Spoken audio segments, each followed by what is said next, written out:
morning guys. Talagang good morning na. Anong oras na, Mami Tutan? Oras na. Hindi ko alam kung anong oras na.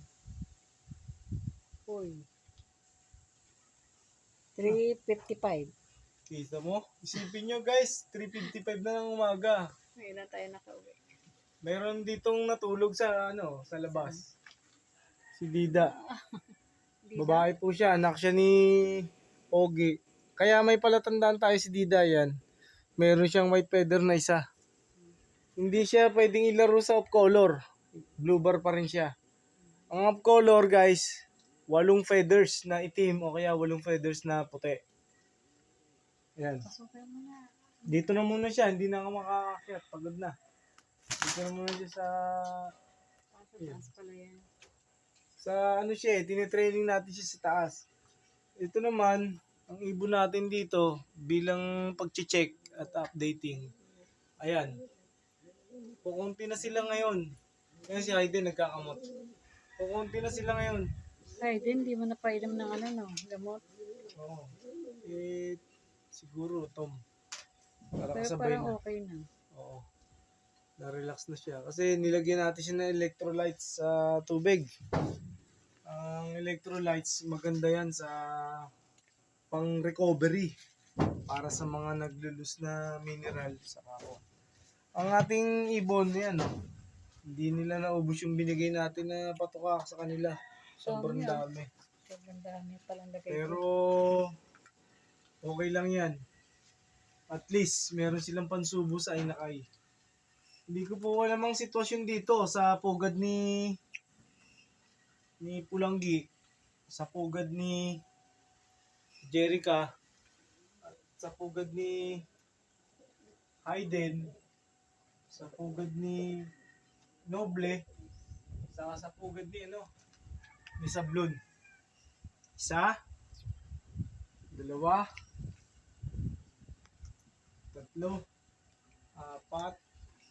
5, 6 na pares pa pala to. 1, 2, 3. 1, 2, 3. 6 na pares pa tong ibon natin sa baba. Yun, may butike. Sana naman pera na yan.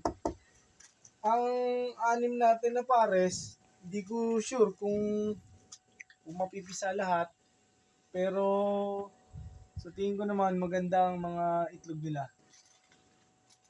Ang mga pares na to, para ma-full renovate natin to, kailangan na transfer lahat sa taas. Sa taas. Para sa kanilang maayos na paglalatag natin. Ganito po ang pinlano namin ni Mami Tutan. Magkaroon ng sahig dito na almost lampas sa hips ko. Oo, taas na yun. Kasi iniisip namin yung singaw ng putik. Baka siguro sila doon nagkakasakit sa singaw ng putik. At the same time, nakain din sila ng mga laglag na patuka. Baka nakakain nila yung maruming patuka. Pero yung vitamins nila, okay naman ang scheduling natin. Tomorrow morning, yung Nutri-Tubig tayo. Pag naubos yung Nutri-Tubig, plain tubig. Tapos, antibiotic ulit tayo the other day. The day after tomorrow, rotate. Wow, the day after tomorrow? Rotation na naman. Ano ba to? Ano to? Yan. Lahali. Tali pala ito dun sa bubong natin. Mayroong nakakatakot na super typhoon po. Natatakot po ako para sa loop natin sa taas. Sa tingin ko naman, safety naman sila kasi nakatali sila ng fiber, yung wire ng PLDT. Pero, yung mga wire na yun, nakuha ko na sa basurahan. Kasi bibili pa tayo lubid. Pwede naman tayo mamulot. Parang hindi ako magbobote. Ano ba to? Kanina ka pa. Nakikisali. Parang ako si Share. Share me. Oh. Si Share me. Noong time ng World War I, naging bida po yung ibon na yun. Si Share me. Ang ibon na yun ang nagligtas ng mahigit 200 Amerikanong sundalo. Dahil sa ibon na yun, nakapagpadala ang artillery ng France ng message para dun sa mga nakakulong. At yun, alam mo. Hindi, napanood ko lang. Hindi, kasi mahilig kasi tayo sa sa Kalapate. Isa. Nadaanan ko lang manood ng isang clip sa YouTube na nagsasabi na matagal na palang panahon na nauuso ang pag-aalaga ng kalapate. Kalapati. Imagine, oh, 1831. Imagine, 1831. Ginagamit na ang kalapate Galing. para sa Karera. hindi lang sa karera. Para lang sa pag-communicate ng mga sundalo. Ang mga base, mga base ng mga artillery, ng mga sundalo, nagkakaroon sila ng ng mga loft na para lang alagaan ng mga ibon. At eto pa, panahon ng gera, nailigtas pa nila ang mga sundalo. Bakit? Nailigtas nila sa gutom. Yung mga matatandang kalapate, ginawa nilang pagkain. Dahil mahirap ang transportasyon ng pagkain, wala silang imbak na ulam, wala silang imbak ng mga bigas. Naging paraan para makasurvive ang mga sundalo sa pagkain ng mga karne ng kalapate. Katotohanan po yun guys, hindi po ako nagbibiro. Palabiro lang po ako, pero nasa history po yan. Ang mga Chinese po ang nagpauso ng karera.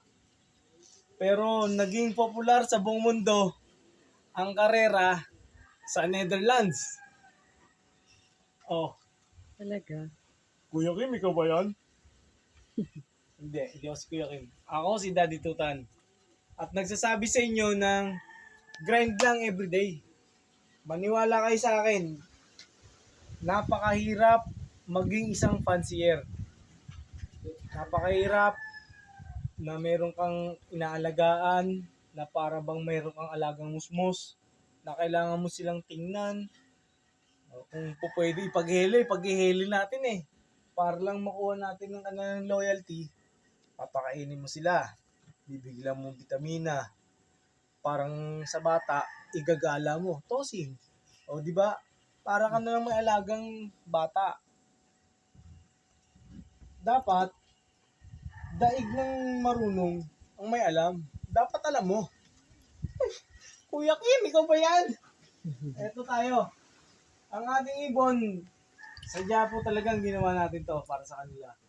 Ito, tong barrier na to, matatanggal na to the next day na magkaroon tayo magandang time. Ang mga ibon natin na mga YB, andun na po lahat sa taas. Ang YB lang natin na naandito, yun, yung anak ni Luis. Yan, na pinasiter natin kay Berta. At hindi na ako makahintay na makapisa si Pulanggi para maiakit na rin natin tong double cage sa taas. Ganun po guys. Ganyan po. Bantay sarado sila sa atin ngayon. Salamat po guys sa mga patuloy na sumusuporta sa ating mumunting channel, ang Tutanlog. Hariw nawa po makasurvive tayo sa sobrang laki na ng gastos natin sa paghihintay na maitraining sila sa South. Cry on the river talaga si Daddy Tutan. Hindi talaga ako maka-move on ng damdamin ko dahil hindi tayo makalaro sa Norte. Pero sa akin namang pagtingin, sa aking nakita naman ng senaryo, mas lamang ang bagyo panahon ng Norte. Kaya siguro, Mami Tutan, pasensya na, magpapatuka pa rin tayo. Buti na lang si Mami Tutan, all out support sa Daddy Tutan nyo. Talaga, nag-iisa lang ang pangarap natin. Hindi yan pinag-iba sa pangarap ng ibang mga pansier. Sa salitang Ingles, to be known and recognized one day. To be called as one of the famous fancier, as one of the named champion. What you call that? Uh, you think of something na impossible.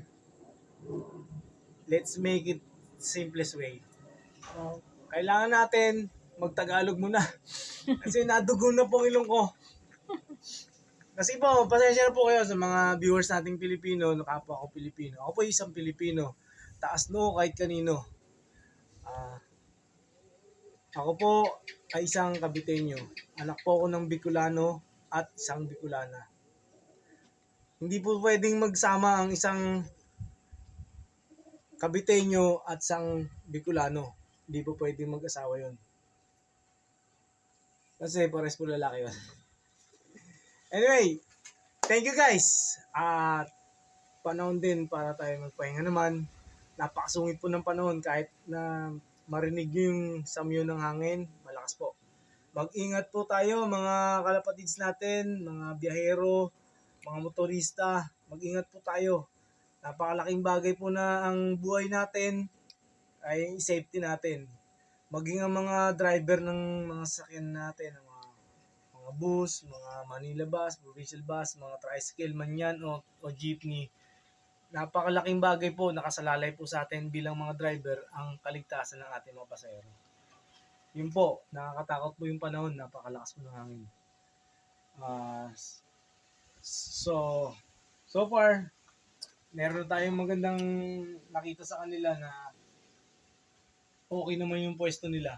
Safety sila na. Ang hindi lang natin naakyat sila. Pero sa aking nakita naman, yung iba nalagyan na rin kasi natin ng ilaw.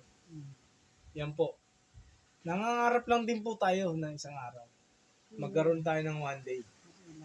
Nakabalot po ng trapal na sako yan para po mabasag yung hangin. Yan po kalaban ng mga ibon natin. Salamat po guys. At kung ngayon ka lang nakarating sa channel na to, sana po maibigan yung mapindot yung subscribe button dyan sa ilalim at all notification nyo na subscribe natin. Tapos like and share nyo na rin kung may pagkakataon. At siyempre, yung pangarap natin, libre lang yan. Salamat po. Ohayo gozaimasu, minasan. Kyosuke. Marami pong salamat sa inyo. Magandang umaga po. Oyasumi nasai. Magpahinga po tayo. Salamat po. Shukran. Sadik.